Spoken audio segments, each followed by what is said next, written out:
All right, we got an hour number 2 underway here on Idaho Sports Talk. We're Prater on the ball game, KTIK Sports Radio, The Ticket. Appreciate you guys. 208-424-9300. How would you feel about Boise State football making more of, I don't know, a policy, but more of an effort, more of a commitment to playing road games in the state of Texas? Versus maybe their biggest of bluest blood programs in that state, or maybe even a Texas San Antonio or someone of that level. Cherish your thoughts. Boise State, Andy Avalos said it yesterday to Prater. He wants to play more games in Texas every other year. He'd like to take a trip down to the Republic of Texas. So cherish those thoughts on the Cloverdale Plumbing text line. Prater, we're going to get after this in a second, but also coming up, we're going to talk about Boise State's change offensively. Maybe this is going to be more blue collar, ground and pound, 3 yards in a cloud of dust. But it seems like if Boise State's going to win, it might be at least on the offensive side of the ball. It might be a win ugly situation with this team moving forward. And I can't wait to see and hear how this fan base is going to react to that. Since when is running the football ugly football? Yeah. Why do you keep saying ugly? Okay. It's not. I mean, I guess in today's era, no one's doing it anymore. But no, I guess it's not ugly. But I would say ugly football would be averaging less than 350 yards of offense in a game. Yeah, I mean, ugly football is certainly what we saw in the second half against UT Martin the other night. So that was very, very ugly. I'm sure there was a little inefficiency there, lack of execution. They're also trying to just run out the clock and take care of issues, not get anybody hurt. It's a non-conference game. FCS opponents are up 30-7 or whatever it was at halftime. So there's a lot of factors that came into play. But yes, the offense is absolutely 100% an issue. We're going to dive into that at 5 o'clock. The fans here, I need the fans to settle a debate. Do they want wins or do they want style points? And obviously the obvious answer is both. But what if you can't have both? Seems like the bitching was pretty heavy this past weekend after the win. And seems like to me the fans would rather have style points than victory sometimes around here. Sometimes I think it does. They just, from what I've noticed in my time covering this team and watching this team, it feels like, they want to win, but they just want to do it a certain way. And my gosh, man, the way that this program was winning for, my gosh, over a decade and then some, really kind of cemented, this is what we're going to do here. This is what we're going to be. This is who we are.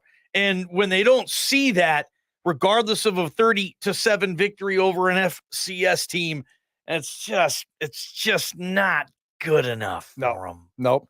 They want both. And I get it. Fans are very needy. I'm a needy fan. You're a needy fan. JP's a needy fan.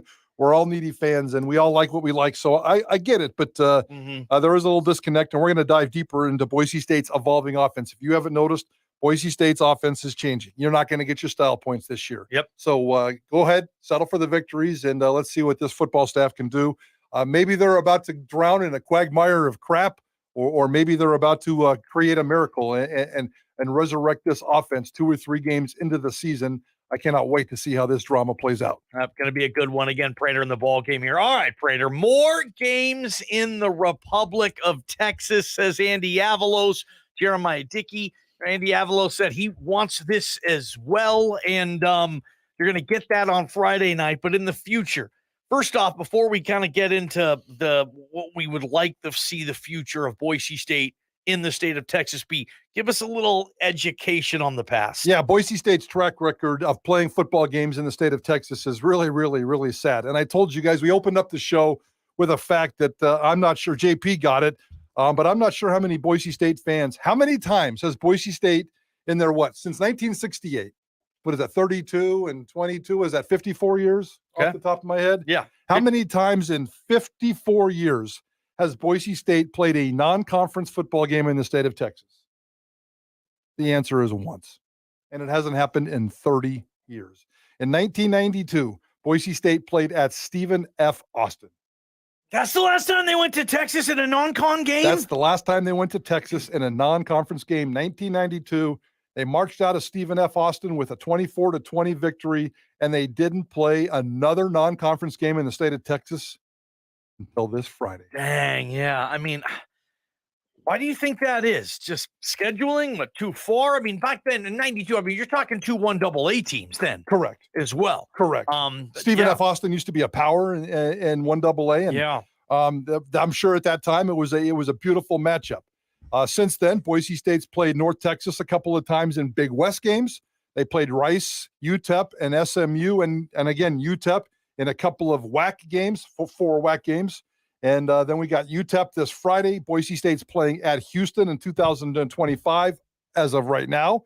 And then in 2032, can't wait for this, they're going to be playing at Rice. So from 1992 to 2032, what is that, 40 years? We're talking just 1 or 2 or 3 30 years, non-conference games. So it's crazy. They're 5-2 in the state of Texas. We're talking regular season games. I'm not talking bowl games. They average 31 points a game in Texas. They have a 3-game winning streak in Texas. So, they have nice results in Texas.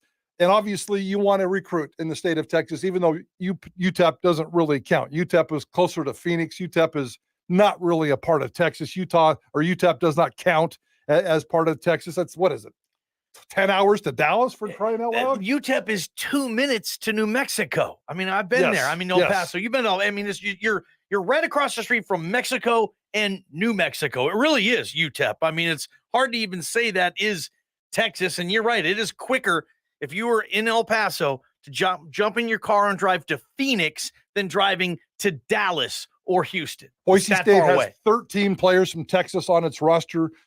They love Texas. They always constantly talk about Texas. I think Boise State does a nice job of recruiting Texas, but you wonder if they played there on a regular basis, what they can do in terms of getting more players. I had a quick, brief chat informally with Andy Avalos yesterday after his press conference and asked him what kind of priority that was for him. And he said he wants to play in the state of Texas every other year. Right now, they're playing every third decade. He wants to play. That's how drastic of a gap between reality and what Andy Avalos wants.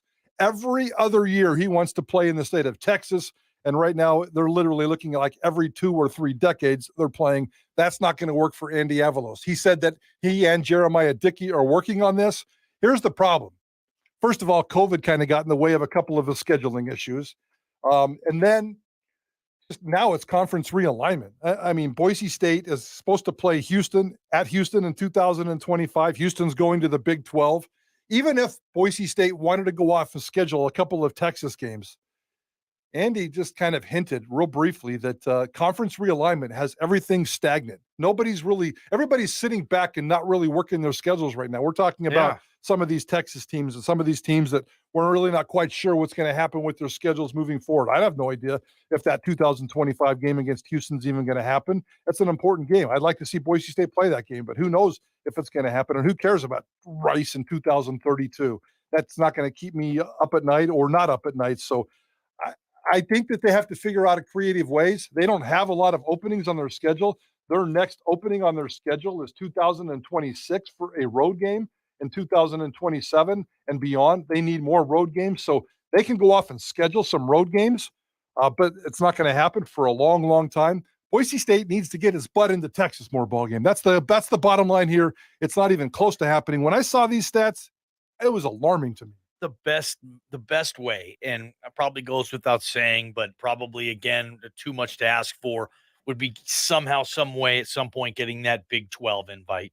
Then all of a sudden you are right in the heart of Texas if you can somehow play those teams on an annual basis. That's how Andy's going to get his Texas two-step trip, man, is to get in that league. Other than that, I don't know what he's going to do in the near future every other year. Are you going to buy out East Carolina? Yes. The 2 games they have with that. Are you going to buy out South Florida? Yes. Are you going to buy out Georgia Southern? Yes. Okay, then get those freaking yahoos off your schedule. Every time I go into the Blameyer, Prater, which is a couple of times a week, and you look at that big map they have of the United States, and they have all the logos in the geographic location of their future opponents, I look at the Far East down south, and I'm like, why the hell do they have all these games against all these damn teams down there? East Carolina, okay. So it starts there. So you find a way, Prater, to get the hell out of Dodge and not play those teams and free up some schedule. Free up some schedule room to maybe bring in a Texas team here or there. But like you're saying too, none of those teams want to schedule non-con now because they don't know the future of realignment either. This is a double-edged sword right now, man. Yeah, I would agree with that. And you can't wait for the Big 12 invite. I think they have to. Jeremiah Dickey needs to be on the phone right now. Don't wait for the Big 12. You can't wait because that's a long shot. Who are you on the phone with? Calling schools down there looking for a non-con game, looking for games, beefing up this schedule, getting me in Texas. If your football coach wants to be in Texas, let's make that happen. I don't want to wait. Don't wait for the Big 12. Don't wait for somebody to call you. Be proactive. Take care of your business. When Boise State decided it wanted to play small, medium, and large, and they got rid of Michigan State and brought in UT Martin and got rid of, they bringing in Eastern Washington, they're bringing in Georgia Southern, they're bringing in North Dakota. Yep, East Carolina and USF. At least those are FBS opponents. Okay. But when they wanted to switch it out, Michigan State for an FCS opponent, they made that happen overnight. Make Texas road games happen overnight. Figure something out with this schedule and get into Texas. You cannot play in Texas every 20 years. That's a ridiculous thought. It's a ridiculous thought. So they need to be in the Dallas-Fort Worth Metroplex area. Houston would be fine as well. But get your butt into Texas, play more games. This is what Andy Avalos wants, and Jeremiah Dickey needs to get on the phone and make it happen. It's important to recruiting. It's important. What's the one home and home, you guys, that you would love to see Boise buy its way out of coming in the future? Text that Cloverdale Plumbing text line 208-424-9300. Do you have one in particular on that? What are their options? Georgia Southern, USF, South Florida, East Carolina, and I feel like there's Memphis is on there too. Don't really want to buy out of that one. No, I like Memphis. Yeah, I like that one too. Georgia Southern, yeah, that's dumb. Next 2024, they open up at Georgia Southern. I'm not a big fan of that. Yeah, although the rest of their non-cons are Oregon State, Oregon, and Houston. So you're not gonna get rid of Georgia Southern and upgrade to another school. You already have Oregon State, Oregon, and Houston. So yes, Georgia Southern needs to stay. That you can't get rid of that one. East Carolina, that's dumb. Get rid of that series. That's about the only thing I would change on this series, on this schedule. I would get rid of East Carolina in the second. I would get rid of South Florida too. I think you want to be in Florida. You want to get down. You want to do another Florida trip. Heck yeah. It's going to be 3 in like 7 years with Florida State, with Central Florida, and then South Florida coming up. I like that. You like going that far, man? Absolutely. I love that. And USF is coming here in 27. So it's I got no problem with that. I like anytime you can get to Florida, it's the same as Texas. It's not quite, you're not going to recruit anywhere near as many players out of Florida, but if you get a couple, get your name down there, take care of some business. I like doing business with the state of Florida when it comes to college football. All right, guys, we're going to play overrated or underrated with the topic in honor of UTEP and El Paso and Tex-Mex Mexican food. I don't know how much you love it. I don't know if you love it as much as I do, but what is overrated and underrated coming to Mexican food? We're going to do that coming up. And don't forget, you can win $25,000 if you just listen to KTIK all the time, because we're going to give you a keyword each hour from 8 a.m. to 5 p.m. You're going to hear it. You're going to text it to 95819. You can win $100 and get entered to win the $25K. It's the $25K payday right here on Sports Radio The Ticket. From the Beacon Plumbing Traffic Studio.